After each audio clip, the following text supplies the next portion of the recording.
All right, everybody, your boy is back, at least for tonight. Celtics season obviously has come to an end here. We're a little bit behind in getting you our post-series recap. So we're going to do that tonight. We're going to look ahead, preview the offseason a little bit, little teaser. And then, of course, we got to get our guy, Matt Liptak, who's been helping us out here in my absence. We got to give him his victory tour here. So he's with us. We'll talk about the Eastern Conference Finals, Pacers, Knicks. Feels good to be back. Wish it was under different circumstances for the Celtics, but the show goes on. So you guys know the deal. This is Green with Envy. Let's lock in.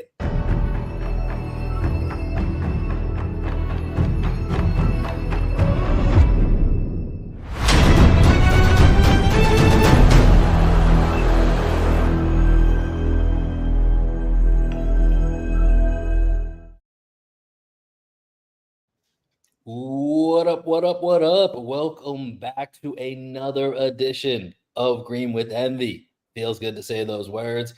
Wish it wasn't with the Boston Celtics at home or off to Cancun or wherever they may have scattered to after losing to the Knicks last week. Feels good to be back. This is your boy Will Weir checking in. How you doing? How you living? Joining me, as he does each and every time, my best friend, co-host, and the coach of our podcast, the number one solo podcaster in the game. It's the one and only Greg Benakas. Greg, solo podcast. You're kind of killing it, man. I'm not going to lie. I mean, listen, man, solo podcasting is weird. And sometimes you say some things that upset your friends. And we brought our friend Matt Liptak back on here because when I was solo podcasting by myself, might I add, the game after Jason Tatum tears his Achilles, and I'm just happy to have any sort of hope. And I'm just talking and having a blast. And then I get one of my best friends in the world in the DMs telling me I suck. Call me Skip Bayless. And it was amazing. It was amazing. I'm so happy that we could have him back on. Liptak, first of all, thank you for also filling in, helping us out while I've been taking care of business with the new baby girl. But yeah, I saw that DM. I think the probably the worst part was calling him Skip Bayless. That had to be that was the one where I knew it was on. First, thanks for having me back. We missed you having you on this series, Will, but I'm happy that I can jump on and talk to you guys again. Maybe the Skip Bayless was a step too far, but we were talking about throwing out headlines just for the content and just for the clicks. It was a skip note, and I had to defend my boy Jalen Brunson. Hey, he came for your guy. He came. You come at the king, you best not miss. And That's Jalen, right. Listen, to the victor go the spoils. That's why you're here tonight. We can't just have you on and okay. So let me give you my perspective of your guys' preview podcast. It was, and I tried to come in the chat and spice it up a little bit because you two are being too nice. This is as a new father, you two are two fathers that I'm going to be looking up to emulate. I was like, is this what I have to look forward to? I'm just going to get soft. I can't talk shit to my friends when we have a Boston, New York thing. We're all just, yeah, you guys do this, Will, you do this well. This is where this could be. There was no animosity. And then as the season went on, or as the series went on, man, that really started to escalate, especially with the roller coaster that Greg and myself and we're on with Celtics blowing 2 20-point leads. In the series to where we are. Jalen Brunson's an embarrassment. Greg's a Skip Bayless wannabe. I got to be honest. I like where we ended as a friend group. I like where we ended, where we got back to some good old fashioned sports discourse, some sports hate in the mix. I was happy to see you boys still had it. We've come a long way in a short time. Things felt very different. Things change quickly. Right Liptak, I gotta get your initial feelings though, because you are the Knicks fan here. Mm-hmm. Well, how good does it feel to have vanquished the Boston Celtics and have made it to the first Eastern Conference Finals in 25 years? It feels great. I think what Brad Stevens said yesterday is exactly how I'm feeling, which is it feels like the Knicks are peaking at the right time. And it feels like it's not only vanquishing the Celtics, not only getting back to the Eastern Conference Finals, but this team is starting to feel like they've got a real run in them and a real chance to compete, not only Eastern Conference Finals, but as we look forward to a potential championship as well. Obviously looking ahead, but if you think back to where we were again 2 weeks ago coming into the Celtics series, Celtics were minus 900 favorite, right? Everybody was picking Celtics in 4, Celtics in 5. Celtics in 6 was like that was you giving too much grace to the exactly to the Knicks. I think I saw ESPN always does like their picks before each series. They have like 11 of their writers, and they went a combined 0 for 22 in the Eastern Conference because all 11 picked the Cavs and all 11 picked the Celtics. That's a rough look for the worldwide leader. Over 22. I'm not a mathematician, but that's not a good percentage from the field on that. But yeah, man, I'll be honest. There's a part of me that's still in a little bit of shock that we are here, but I think you put it perfectly. Like the Knicks, everything the Knicks did culminated to this point. And it didn't, the momentum for it to culminate in that series, I don't think was there. So I think all of the comments and the concerns were valid, but for whatever reason, it all clicked. Mikal Bridges became who we thought he was going to be. OG played his role. Brunson was the closer. Cat wasn't a liability. Mitch Robinson was helping out. Josh Hart was doing Josh Hart things. Deuce McBride was hitting shots, and it didn't matter that they don't have anyone else outside of those seven. Like that was the purpose of this Knicks team, and it was to close the talent gap. And then if they get one or two breaks, they're there, and that's why they're in the Eastern Conference Finals. And we're sitting here wondering what comes next for the Celtics. Yeah, one of the things that we talked about as a group a couple times, it was a big piece of Knicks discourse as we ended the season, was they just haven't put the pieces together. We're struggling to even figure out what was the vision, right? Like, what is this supposed to look like? And I feel like as we came into the stretch of the Celtics series, and I know last game, a little different with Tatum out, but I feel like in game 4 and in game 6, we're really starting to see like, this is the idea, right? This is it. This is how the pieces fit together. This is Bridges coming up in big moments while Brunson's on the bench. This is Cat helping stretch the defense. This is Mitchell Robinson coming in and playing 20 minutes and imposing physicality. And it's like, okay, now I get it. Now I see what the Knicks can be. And again, back to just peaking at the right time. Feels good. Feels like a lot of validation for all of the offseason moves and kind of what they went through this year. And it's just interesting because we've got the Western Conference Finals game on in the background here, and you see Julius Randle just had one of the best halves of his life where he hit 5 3-pointers for the Timberwolves. DiVincenzo's there coming off the bench doing his stuff.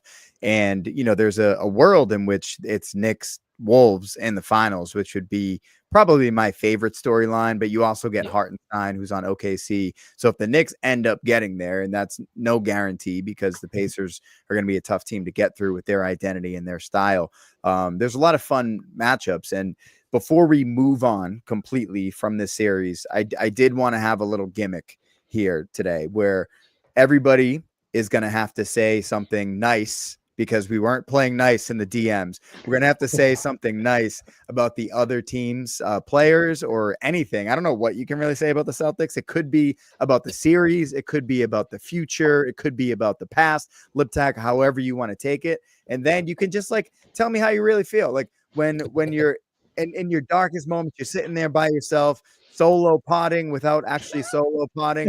What are the thoughts that are going through your head? What are the words that are coming out of your mouth as you're sitting there on your couch by yourself?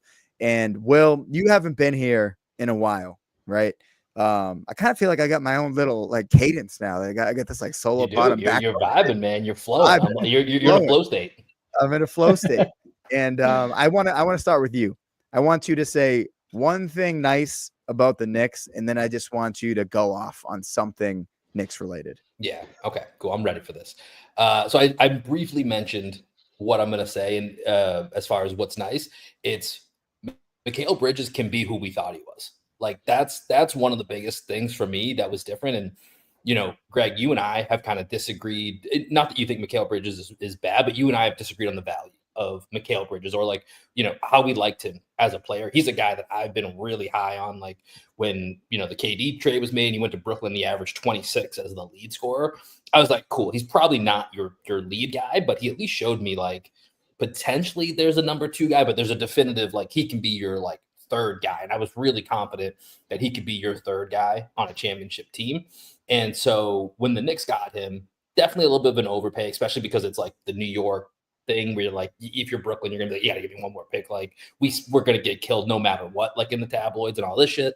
And so it's a steep price, but I think the Villanova connection and just who he actually is on the basketball court made a lot of sense. And Greg, all year long, you were like, he's overrated on defense. What is up with this guy's shot?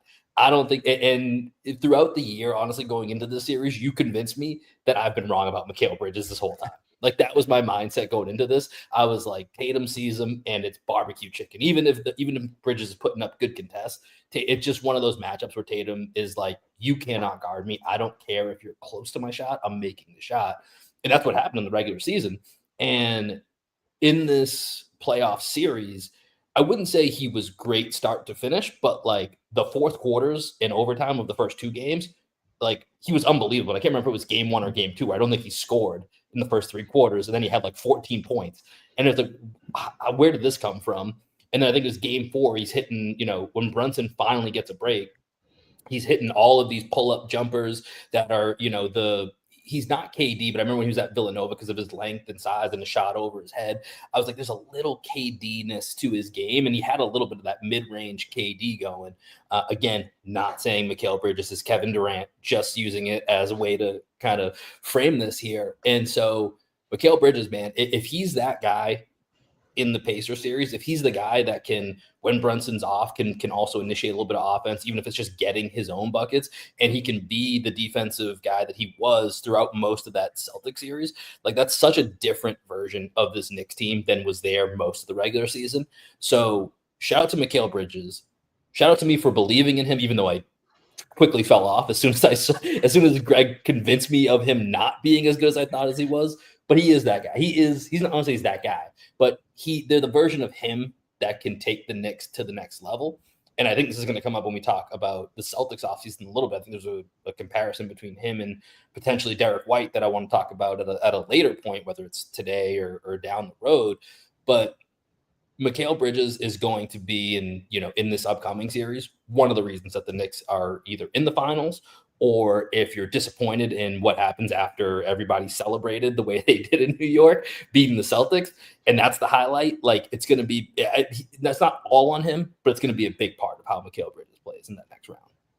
Yeah, Bridges was great in that series. I'll hold off on the nice things I'm going to say about the Knicks for now. Liptak, you watched Bridges throughout 82 games, right? I probably watched 5 or 6 Knicks games that weren't Celtics Knicks. So what did we see in the series Celtics Knicks from Mikal Bridges that you were like, yeah, this is just what he does. This is what he's done all year? The thing that we've seen a bunch this year is him just coming up in big moments. He had, I think, 5 different moments in the regular season where either at end of games he's hitting shots or he's making a big defensive play. He had the big block to end the game on Christmas Day. I don't know if you guys remember that, but he has seemed to play his best ball in the biggest moments. So it was good to see that pull through to the playoffs because, to Will's point, he had some massive fourth quarters. If you look at his splits overall for the series, shooting splits, not great. Stats for the series, not great. But again, just came up huge in the right spots and played really well defensively. I think he got a lot of flack for how he was playing defense early in the year. But I think I mentioned this on our last pod. He continually kept getting better and better as the season went on and was playing his best defense come end of season. And I think that showed in the Celtics series too. And I also completely agree with Will that he is going to be a major X factor in the Pacers series. I expect him to be matched up with Halliburton a lot. I expect him to continue to play 44 minutes a game. And we know the Pacers are going to run. We know they're going to make a switch and cover. And him being able to guard the same way he was against the Celtics is going to be really massive. All right, Will, tell me how you really feel about the Knicks. So I'm in the middle of trying to pull this up right now, but fucking hate that Karl-Anthony Towns beat us. Like, I can't stand that. That just annoys me to the nth degree. One of my favorite things on Twitter right now is if you guys ever see Zesty Cat, where it's really just like people posting hilarious poses of Karl-Anthony Towns. Greg, I've sent you that one screenshot like 6 different times during the series. He's just, I don't know. I'm so you said like there's a chance there's Wolves Knicks, right? We get to rehash all that trade talk where everybody was like, did everyone just lose? And apparently everyone just won because both teams are in the conference finals with a chance to meet in the finals. So apparently we were mostly all wrong about that trade. But with Karl-Anthony Towns, there's a part of me that just doesn't feel the authenticity to him. And I really thought that was going to just like it clashed in New York, right? Like, say what you will about Randall, like they had a contentious relationship. You can speak to it better than I can, Liptak, with New York and Randall. But like with Cat, I was just like, listen, I know he's a New York guy, but like at the same time, he doesn't feel like a New York guy. And all season, you even said this, Liptak, when we've talked like in person, and when we had Jonathan Macker, I said the same thing. Like, everyone's kind of liked this team, but it didn't have that same unified feel of last year's team where everyone was like, yo, this is it felt a little bit like the Isaiah Thomas Celtics. It's like, yeah, we're probably not good enough to win, but I fucking love this team. Like, I would die for this team. I won't miss anything for this team. We're going to go to battle with no matter what. And like, this team hasn't felt that way all season. It's starting to feel like that. I think now it's building that momentum. Funny how winning and success changes your viewpoint on all of those things. But with Karl-Anthony Towns, I just really thought it was going to be a bad mix of the New York vibes and him, being him, for a lack of a better way to put it. And it somehow has worked. And he also, I don't think, was like crazy good. Like, he wasn't superb, but he was good. Like, he was much better on defense. He held up, playing, out in space a little bit better. He didn't hit a lot of 3-point shots, but he still found ways to contribute and really minimize some of just the dumb shit he does. Like, I think game 5 was the one time where he just lost his mind and was just fouling all over the place. Him 2-hand shoving Kristaps in front of the ref, I thought was one of the funniest things. The guy who can't hit a shot all series, you just for no reason at all 2-hand shove him, and then we're like, what? I don't know. It was a really weird Cat sequence. But I don't know, man. I just losing to a Karl-Anthony Towns team, it just doesn't sit well with me. I don't know. I'm just not a Cat. I just can't do it. But we are doing it, and it sucks. That's how I really feel. Going back to our text message thread from the series, it was either game 1 or game 2 where Cat had that like epic meltdown at the beginning of the second half. And we were like, wow, this is like as classic as it gets for Karl-Anthony Towns, melting down. And they took him out of the game. And that's when the run started, with Cat in foul trouble after turnovers and offensive fouls and just looking like a mess as they this fucking guy. This guy beat the Celtics.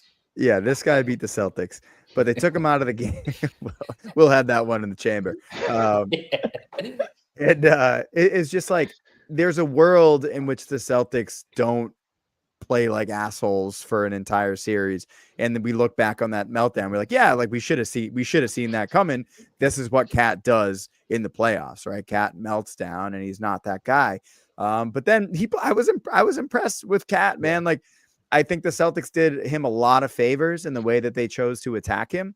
Whereas, they could have put him out in space and made the Knicks rotate. And instead they decided to do none of that except for in game 5. So, the Celtics let him hang around. It's going to be interesting to see. And Liptak, you can kind of talk about his play defensively against the Pacers this year. But, shout out to Cat. I thought he played well overall in the series. He didn't shoot well from 3. I think he was like something like under 20% from 3 in the series. Yeah. But they came out on top, and shout out to him. He was a lot more physical than I thought he could be. He was a lot more of a force than I thought he could be. And I watched game 6 with our buddies Mark McDonough and Chris Joyce at Chubb's in Adams Village. And we were sitting there, and we were just like, we can't let Cat, who is front from the very beginning of game 6, he was like, the script has been written. This is the Karl-Anthony Towns goes to the Eastern Conference Finals games. I am going to act like everything that happens means we won the game. And then you guys won by whatever it was. I thought you should have won by 75 points in that game. That's how bad the Celtics were. That's how good you guys were. Yep. I don't have much of a rebuttal to that. I just don't like Cat and his antics. He's not a positive body language guy. He spent a lot of time complaining to the refs. I don't love it either. You don't think this is positive body language? I will say, as I've got to watch Cat all season, his play style doesn't match kind of what I expected it to be from the outside. And watching playoff games last year, he is a tougher player than I expected him to be. And he can body up. And some of his big moments offensively, I think, in the Celtics series were when he had Horford matched up on him a couple series in a row, and he just bodied him, right? Back-to-back N1s where he's like, I'm just going to be bigger and stronger. I wasn't expecting that at all. Him flexing on Al, and I think it might have been the closeout game. That hurt my soul. Dominican on Dominican crime. The changing of the Dominican big man. That was tough. That might have been Al's last game as a Celtic too. Oh, it's just, I don't know. It's tough. Yep. And then the other thing that we talked about as like the number one X factor in the series was how is Cat going to hold up defensively? We know the Celtics were going to put him into every action. We know he's going to be isolated on Tatum, on Jaylen Brown, on whoever. How's he going to hold up? And if they do get into rotation once he gets beat, how are the Knicks going to recover? I thought he did a great job. He did much better than he looked in the regular season. Good effort. I think the Celtics maybe settled a bit too often across the series when they were ISO'd against him. But all in all, you could not ask for more from him for how he held up defensively against the Celtics. And I thought that was, again, most important factor of the series that we called coming into it. Yeah, and I think a lot of that, like, effort from Cat, but it's also effort from the guys who are on the back line seeing Cat if he gets beat. And Cat didn't get beat, to his credit. He really didn't get beat too much off the bounce in this, but everybody was ready to have his back the times that he did get beat. And like, even from the Pistons series to the Celtics series, like the amount of times Cade Cunningham got Cat in high pick and roll and just split the defense. Like, I feel like it happened with Cade more than it happened the entire series for everybody on the Celtics. We just like didn't exploit Cat's lack of foot speed on the perimeter. So good game plan by the Knicks, good effort from Cat. All right, Liptak, I need you to say something nice about the Celtics because I need it. We need it. I had to dig deep a little bit for this one after the series, to be honest. But I thought the Celtics showed a ton of heart and resolve in Game 5. I think if I was a Celtics fan, I would be feeling really good about the team and who's on the team and how they play after Game 5, which is not how we felt through a lot of the series. But ability to bounce back after an injury from Tatum, everybody to step up and pretty much play their best game across the board, right? It was Jalen's best game. It was Holiday's best game, Cornette's best game, obviously. Hard to do in a series where you lose your best player and you just got beat pretty handily, especially in the second half of Game 4. And you lost Tatum, where all the wind taken out of your sails, series is over, essentially, right? So for them to bounce back like that, I thought said a lot about the team and would also give me a little bit of optimism going into next season. And I know their roster might look quite a bit different, but if you do bring back your core, at least you can look at Game 5 and say, we know that this team can win some games in the East. We know this team can compete with the top talent in the East. Mm-hmm. We still have enough there.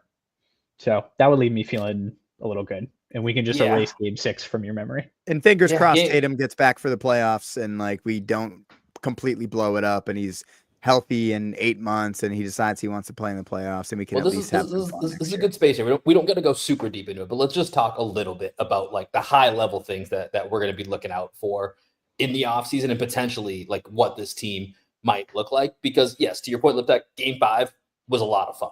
And in the immediacy of it, there were people like, hey, listen, it's going to suck without Tatum, but look at that team. That's like a 3/4. It's Cats. That's not going to be the case. That is just not going to be the case. Like they probably, depending on how much they blow it up, and I'm going to put air quotes here, because I don't really think that they're going to blow it up for multiple reasons. One, it's like really, really hard to make something. I think people are going to be shocked at just how difficult it is to do what the Celtics are going to have to try to do at this point, because without Tatum, you got to try to at least get under that first tax apron, which I think is like 20 million or so. And it's going to be really hard with these contracts. And like the Tatum injury changed so much about everything with this team that we knew was coming, but throwing in that Jason Tatum injury, it's just so different about what to do now. And for me, I feel like when I look at the offseason, option A is very straightforward for Brad Stevens. I'm not going to say it's easy to do, but I think this would be ideal, is you find a way to get off Holiday. You can find a way to move an expiring contract in Kristaps. Sam Hauser's guaranteed to be gone. I think it's just a matter of, does he go directly to a team that just has cap space and you take back a minimum or a second round pick? Or is he a sweetener in a KP or Drew Holiday deal to try to get that over the top without being able to try to keep maybe a draft pick instead? But he's 100% going to be not on this roster come open night. Like, I think that's the ideal way that this is going to go. And then when you start to look at option B, C, and D, that's where it starts to get real weird. And you have these nasty Derek White, Jaylen Brown conversations, which I don't think they want to do. Like, to your point, Liptak, about the future, like looking at that game 5, like ideally for me, when Jason Tatum comes back, which maybe it's next year in the playoffs, probably I would assume the year after, like I really hope Derek White, Peyton Pritchard, and Jaylen Brown are still guys that are on this team. Like that's, I think, the ideal way that this plays out. But the other side of that coin is, like I mentioned, Mikal Bridges and Derek White. I think there's a little bit of a comp right now. Like for Drew Holiday, and by the way, Greg, I went back and listened to our Drew Holiday extension conversation a little bit today. It's a tough listen. I'm not gonna lie. We were happy about it. We were happy about it. I would say we were tempered about it. Like, cause it was leading into the playoffs last year is when he got it, like right before the first round started. Yeah. So you have to look at it as like it secured him up. We got the title. He maybe he plays differently because he knows he has that locked in. And Drew was awesome last year. So it is what it is. Two things. One, I was at the time I said I was surprised about the years, and now given the circumstances, that's the biggest hindrance. Like the 3 years at over 100 million, that's the toughest part of it. And then one thing that I know you said, Greg, was a de-escalating contract, right? Or yeah, and it's going up each year. Yeah, it's going up each year. So that's even tougher. And then one of the things was, I think at one point you were like, yeah, and even when he's 37, it's a totally tradable contract. Here we are, and he's 35. I don't know just how tradable it is. And so if you can't move that without giving up a ton, if you can't, and KP's expiring, so I'm less worried about that. The holiday contract's the biggest thing. And then if you do look at Derek White, that's where, coming all the way back to the Mikal Bridges point I was going to make, you definitely don't want to trade Derek White, but are you trading Derek White at his peak and you can get 3 picks and 2 players that are, younger, lower salaries? Like, that's not my favorite option. But I think if plan A, plan B, and that's, plan C/D, you might get there pretty quickly. And that's the reality. And that's, I don't know, Brad Stevens is going to have a lot to do this offseason, and we're going to have a lot to talk about, Greg. Yes, we will. I was going to say, the one thing that we have to look forward to is that there's going to be way easier conversations to have. I don't know how many people are going to listen to them, because so many people are going to be like out on the Celtics and maybe tuning in and thinking about the Patriots or thinking about the Red Sox. I don't even know what the Red Sox record is. I think they're under 500 right now. But yeah, I mean, we'll have a lot to talk about. Okay. Will, you filibustered enough. We do have to let Liptak cook. Liptak, go off. Say what you really feel. I don't feel the need to go off too much because you guys are down and the Knicks are continuing to move on. I will say one of my biggest takeaways about the Celtics was, man, that had to just be such a disappointing series, top to bottom. Pretty much every single player on the team underperformed to your expectations, and as a team, they underperformed to your expectations. We got some good flashes of Tatum, but we did not get a good Tatum series. We got a bad Jalen series. We got Holiday looking so old, we don't even think he's tradable anymore. Porzingis, hard to even say what's going on with Porzingis. I don't know, sick or hurt or combination of things, but he looked awful. They called it today, I think, a post-viral syndrome or something like that. I'll look it up while you talk. So from a personnel perspective, really tough, right? Felt like no single player showed up.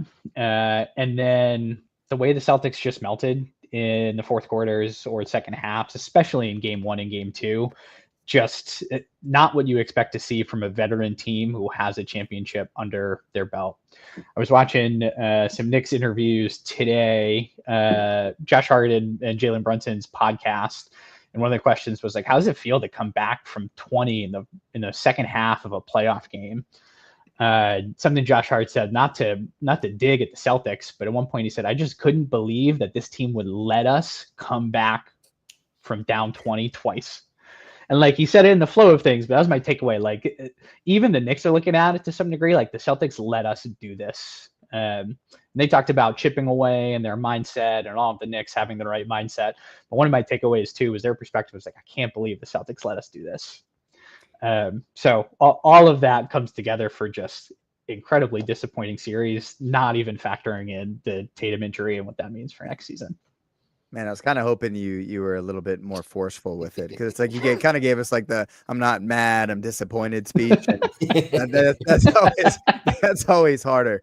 Okay, yeah, I mean the Celtics, man, this team, they've been the team that blows leads, like dating back to the Heat. Jimmy Butler missed 3-pointer. We were like in that series. We probably should have lost that game too. We were up 13 with 2 minutes left. If Jimmy Butler hits that 3-pointer, it's another year in which the Celtics. It's kind of crazy how long lead. this has been a staple of this team, and this is kind of the first time it really bit them, because like Golden State just beat us, right? Like, but this is like the first time it's really been like, oh yeah, we blew 2 20-point leads at home in the playoffs. Right. Yeah. It's just a mess, and something needs to change. They put all the right players around Jalen and Jason. They put Drew, Derek White, Kristaps Porzingis, Al Horford, Peyton Pritchard. Like, that's about as good of a roster as you can put around two guys that are superstar to star level players. And it's going to be different for them, right? They're going to have to figure out a way. They're probably going to have to bring in, quote unquote, real point guard. They've been saying that for years. I don't know who that is. I don't even know what that looks like. Jason Tatum has led them as the point guard of the team to the finals last year and was pretty damn good at it. So I don't even know what it's going to look like. Maybe it's just giving the ball to Peyton Pritchard and saying, let's see if you can be a starting point guard in this league next year. And that I would be okay with that. I would really like to see Pritchard get his chance. I'd like to see Jalen get his chance to be a closer. I'd like to see Derek White elevated, even though he did have that opportunity in San Antonio. I don't think he quite had his game figured out to the point that he has now. So, yeah, man, thanks for not going too hard, but also I wish you went harder. Yeah. One just quick thing. We did get the Jaylen Brown torn meniscus update, right? So, I think people that are like Celtics were injured, weren't healthy. Everyone's not healthy. You know what I mean? Like, obviously the Tatum injury is devastating. We were going to lose that game. Like, that we were going to be down 3-1 before that. Post-viral syndrome, by the way, looked it up. That's what Kristaps Porzingis apparently has. I don't know what that means. I think that's one of those names. Like that's not really Fultz's thoracic outlet syndrome. Exactly. Like, we don't know what to call it, so let's just call it this. It's like we got to get a name because we're just getting too many questions about not having a name for it. So let's just make up a name of a bunch of generic medical words together, and then hopefully that like buys us a little bit of time. Yeah, it's like when physicists, they look out into the universe and like, oh, we don't know what it is. Let's just call it dark energy or dark matter. Like, they don't know what the hell it is. Yeah. So to the people that are going to say Celtics were injured, like, yes, that's true. But end of the day, Knicks won this series. It is what it is. Kudos to the Knicks. That's about all I got. Greg, do you want to bring us home here for this segment, and then we'll do a little Pacers Knicks conference finals preview? I mean, I did so many solo pods, man. I'm just happy to have somebody to talk to again. So this is pretty great. I don't really feel the need to say, like, I went on Knicks Fan TV. Shout out to Knicks Fan TV for having me on. Good job, man. And like, oh, thank you. And like, I just, like, I thought the Knicks were the better team in the series. I thought Brunson was the best player. I thought Bridges, going into game 4, I said 4 out of the 5 best players in the series were Knicks. I thought the only guy that could have been in the top 5 was Drew, and that was before that Tatum game. And Drew, then after that, he was just terrible. So I don't even know, like, no, to Liptak's point, nobody on the Celtics performed up to standard. And I actually think I said this either going into the Magic series or the Knicks series, where it's like, I always look at the Celtics players and I'm like, yeah, they're good and they've won a championship, but like, are they really that good? Like, is like Derek White that much better than Mikal Bridges? Like, is Peyton Pritchard that much better than Deuce McBride? Is Al Horford that much better than Mitchell Robinson? It's just like, do I have these green tinted lenses on that I see everything through? But then everybody else in the national media sort of confirms it. So I'm like, oh yeah, the Celtics are as good as we think they are. But there's always a part of me that's like, yeah, but I've seen other guys around the league outplay them. Like, there are plenty of guys in the Pacers last year, like Aaron Nesmith. There were times with him where I was just like, God damn, is he the best defender in this series? Like, Andrew Nembhard cooked us last year at times. And there's like all these guys, there's so much talent in the league that, like, it's how you put the talent together. And if you're not gelling consistently with the chemistry, there's so many teams in the league that can beat you because there's so much talent in the league. And the Celtics weren't gelling at all. The Knicks were peaking, to Liptak's point. Yeah, I think that's a good place for us to transition here. Let's do a little bit of Pacers and Knicks, because, Greg, we're going to have a lot of time to go through some fake trades, hit all the rumors. That will fill our time pretty well this offseason, big offseason for Brad Stevens. And man, I'm going to be interested to see what this team looks like, because Missoula ball with a team that doesn't have this level of talent could get really ugly. So it's going to be a big season for Joe Mazzulla as well coming up. Greg, looks like you had something you were going to say right there. I'll hold it. You'll hold it. Okay. So let's go to the teams that are left here, and we'll talk about this for the next 10 to 15 minutes, then we'll wrap this up. But Pacers Knicks, this was our matchup last year, Liptak, obviously. And the funny part was, on the way to a championship, the only series Celtics swept, but collectively walked away both from the organization and from fans alike that was our toughest series. And every game, I think every single game, maybe except for the clincher, was all really, really tight games. Some really big moments. Jaylen Brown in game 1 sticks out. Jason Tatum had probably his best game of the entire playoffs in game 3. And the Pacers have only gotten better. They've gotten a year older. They've added, Mathurin really wasn't around for that. He's back in the mix. Full year with Siakam there. And, last year's Knicks Pacers. Halliburton was hurt last year as well. I was going to bring that up. I was going to say last year's Pacers Knicks series almost doesn't matter because of all the changes the Knicks have made, and Halliburton was hurt during that Knicks series. So it was a fun series, but at the end of the day, I don't think it really tells us too much about this series right now. So what's probably the most important thing that you're looking at from a Knicks Pacers perspective? First, I'm just super excited for the series. I think as a sports fan, as a basketball fan, I think this has potential to just be really great stylistically. Two teams that play so different, two teams that are loaded with talent, playing their best ball right now.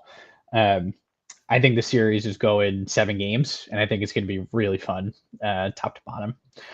Something that Greg said overall, how important it is for teams to be gelling together at the right time. It feels like the Pacers are that, finally having a full year of Siakam, having healthy Halliburton while having most of their roster in place for now 2 years. They are that, and they have an identity, and they know who they are, and they play that way, which is cool for them, and it's why they're here. I agree. Last year's Knicks Pacers series, you can probably throw most of it out. Knicks were playing with half of a team. Pacers were hurt. The one thing that does carry over is felt like there was some bad blood that boiled over, and I think that is something that we will carry forward into this year. So I expect it to be a testy series as well.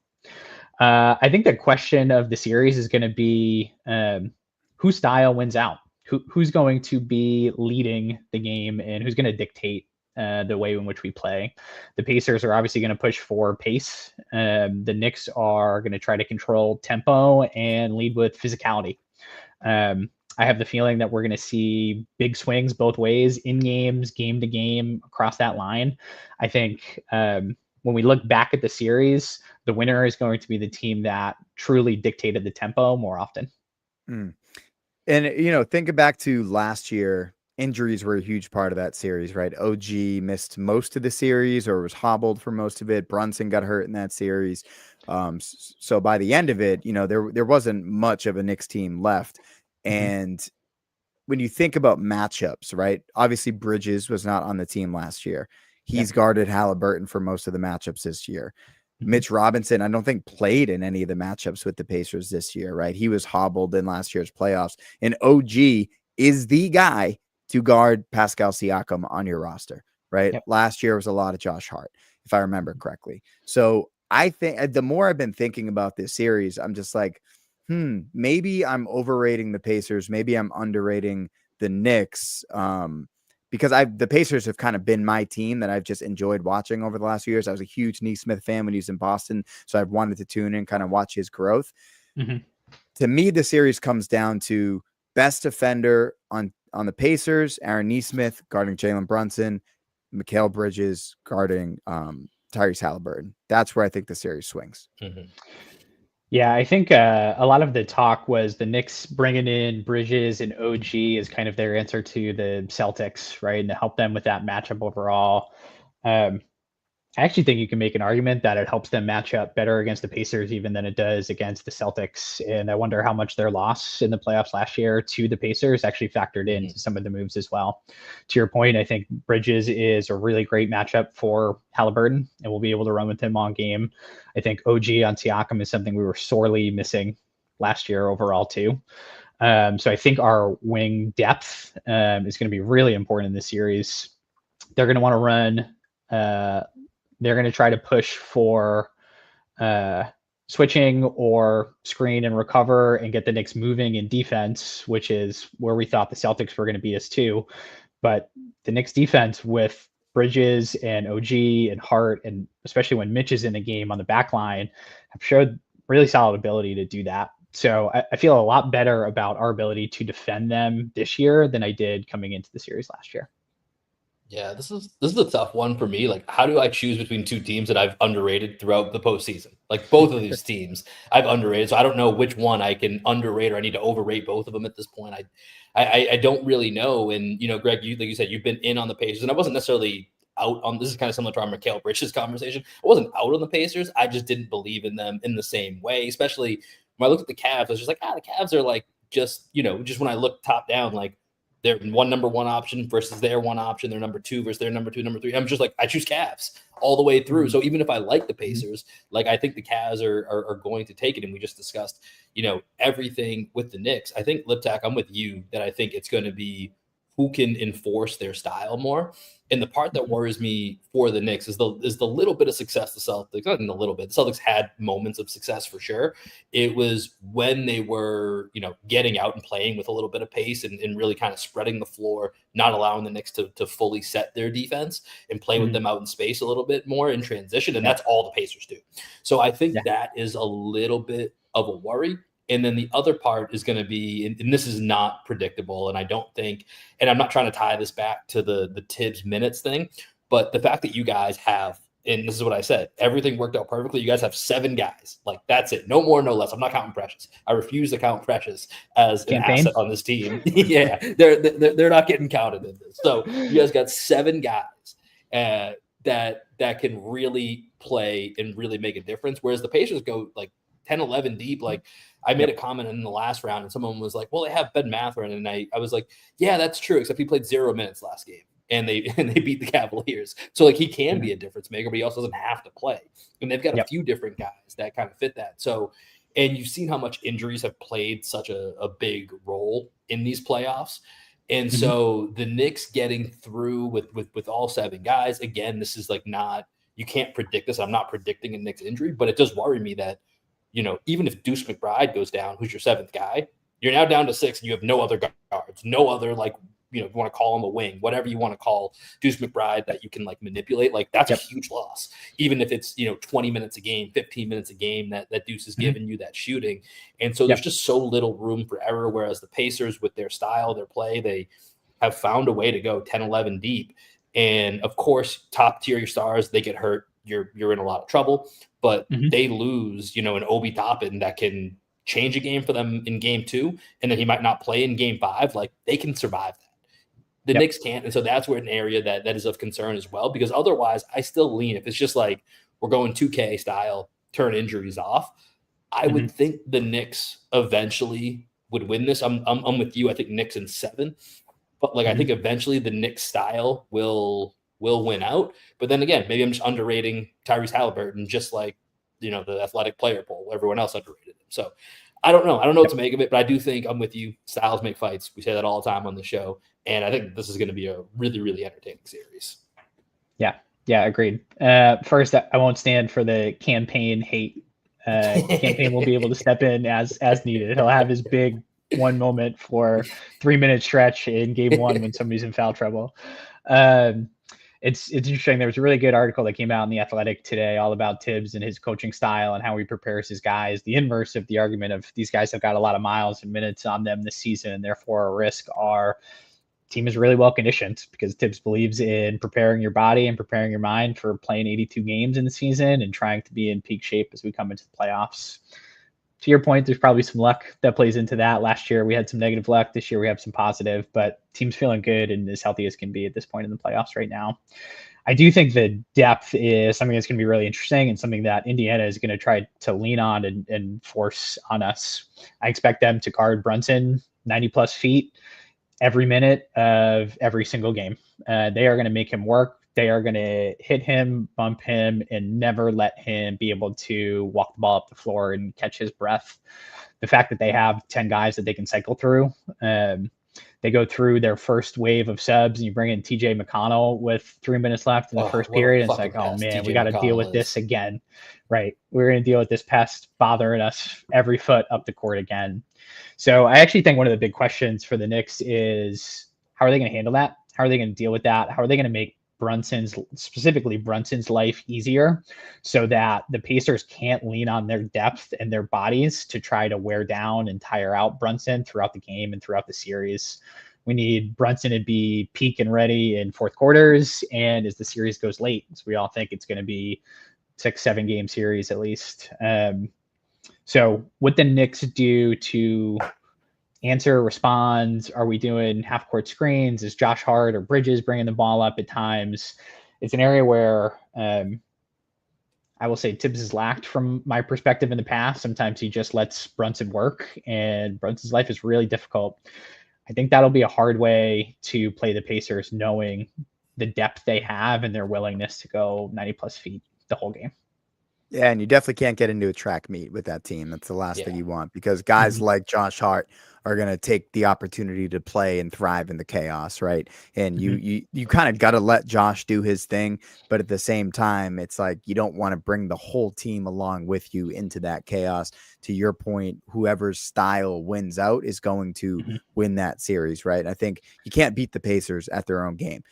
This is what they do. So, yeah, I think it's gonna be a really interesting series. Real quick, it looks like the Thunder probably gonna pull this first game out against the Wolves, up 13 points with about 5 minutes left in that one. Low scoring affair. Thunder's defense is just bananas. Historically great defense. It's just, that series is gonna be super fun. I mentioned it in our preview of them playing the Nuggets. I was like, yeah, they might even throw Dort, and you're like, he's too small. I was right about throwing a wing defender on him. I was the wrong wing defender. It was Alex Caruso that ended up getting that call. But the Thunder defense is just insane, man. I like, even when their offense is bad, their defense is so good that like it sometimes just doesn't matter. That team's so incredibly built right now. I love the shit going on in the chat right now as well. Someone by the name of Charles Barkley says, talking to the real Daryl, who was saying that if KP was healthy, Mitch Robinson would have been exposed. And then Charles Barkley says, Mitch exposed your whole front court, Daryl, and Landon and Phil. You also picked Celtics in 5, so take that for what it's worth. Love the shit talking here in the chat. That's what it's all about. As long as we keep it civil, it's all good. We got, really good friend group here talking sports, Boston, New York. We're hopefully going to have some Yankees, Red Sox to talk about later in the summer. But this has been fun, guys. Liptak, my plan, just so you know, one of my best friends down here in Austin, Brett Hazard, is a huge Pacers fan. So I want to do at some point during that series, me, hopefully Will, you, and Brett, and we can just, kind of facilitate a conversation between you guys. And I think that'll be a lot of fun. I love it. Pacers and Knicks have so much history that Brett and I grew up with right in the peak years for that as we were being formed as sports fans. So us playing again here, that'll be perfect. Who's your let's take Reggie Miller out of it. Who is your most hated? Because I feel like that has to be the answer. As your most hated Pacer growing up is Reggie. So let's take Reggie out of it. Who's number 2 on that list? Mark Jackson and kind of the second wave of the Pacers gave the Knicks some serious problems in those late 90s. Which is because he was a Knick, right? So he was a Knick first and then went over to the dark side. And I think the question of this series is going to be, and listen, Tyrese Halliburton, he's a weird dude, but at the same time, I don't like Trae Young, but I do, and I'm kind of in between on. I know, Greg, you don't like Tyrese Halliburton. I'm kind of like in between on him. Here's the thing. I like Tyrese Halliburton is the type of player that I love. I just hate him, which is like, it just like scrambles my eggs, because I'm just like, this is everything I've ever wanted. This is how other fan bases feel about Jason Tatum, I think. They're like, he's a good player, but I don't like him. They think he's corny or whatever. But it is not close to the same degree as Halliburton hate. Yeah, it's not the same degree, but I think it's like a similar mindset. But the one thing that Tyrese Halliburton does that I really appreciate, and Trae Young also does this, they will dive headfirst into being the villain. And I think that just makes for such better theater at MSG. Did you see the thing he did on the Pat McAfee show maybe a day or two ago? So there was a viral clip going around of this great fan base you guys have over at the Knicks throwing trash at a guy that had a Tyrese Halliburton jersey on afterwards. So they were like chasing him out of the arena. I don't know why he was at the Celtics. He was at the Celtics. It looked like he was coming from the Celtics Knicks game with a Pacers jersey on. And so they're like throwing stuff at him, throwing trash at him. Come to find out he's like a New York firefighter. But like Tyrese Halliburton or someone on the Pat McAfee show found him, brought him on the show, and then Tyrese Halliburton came on the show and said he's flying him in a +1 out for the game, which was super cool of him. But it's like I also just enjoy that like Tyrese Halliburton, he's gonna. I mean, him and Jalen Brunson did a whole WWE segment. Like, he's gonna be all about the theater. So I'm wondering how quickly Halliburton's gonna jump into the Reggie Miller level of hate for Knicks fans. That's another like plot line that I'm looking for this series. Yeah, I don't know if you remember, but last year when they beat the Knicks in the playoffs, he showed up to the press game conference in a sweatshirt with the Reggie doing the choking picture on it. He loves it. He wants to be the villain, which will make for good theater. I'm not a fan. I hope we beat him down. You're gonna hate him so much. I can't wait. I can't wait for you guys to hate Matherin too, because Matherin's like a villain. He just wants all the smoke. He hurt. Who did he hurt in the first round? He took somebody out. Hunter. Yeah, maybe it was the second round. He took Hunter out in the beginning of the second round. Yeah, blocking that shot at the rim. And you throw in Nemhard plays like a linebacker, and he's going to have like one play where he just puts his head down and pulls over 3 guys. Yeah. And then you got Obi Top in return. It's great. Will, do you remember how to wrap up a pod? No, I don't, man. I just want to keep talking. I haven't talked to anyone outside of my wife and doctors and nurses for a month. So I was going to make this go for 2 hours. So I had no intentions. You totally didn't get my we're wrapping up the pod thing that I just did. No. I got it. I just didn't want to. So I was just like, let's just see if we can do it. Because I was going to talk more about TJ McConnell, but no, I won't. That's great. Yeah. No, we can do this again. We can do this again. Do you want to do it? We'll do this again. You haven't practiced in a while. Go ahead. I'll let you get your reps in. We'll do this again. We'll have a lot more time. I did see a couple of comments here in the chat. We will get to what is next for the Celtics. There's plenty of time for that. So over the next couple of weeks, we'll talk a little bit about what's happening on the court. We'll start to preview some of the trade rumors and some of the things that may or may not happen. Liptak, we'll have you back on, talk more about Eastern Conference Finals, check in along the way. Appreciate you helping us out while I've been on a little bit of parental leave here. Greg, shout out to you, solo podcast master over here. And dude, I'm not even joking with you. You got really good at it by the end. Like, I think in the beginning, you were kind of like frantically putting together. By the end, like, I don't know, Colin Cowherd might be coming in. Like, I think Greg does it better than I do. I think he's the new solo podcast king. I gotta give a shout out to the chat for holding it down, and Alex for holding it down behind the scenes too. Yeah. So, Liptak, appreciate you joining us here tonight. Greg, good to see you again, guys. We'll be back as always. Make sure you guys follow us across all of our social medias. Feels good to be back in my little rectangle box here with you guys here on the podcast. For those of you listening to us on YouTube or watching us on YouTube, those of you listening, appreciate you guys tuning in, and we will catch you guys later. Peace. See you guys.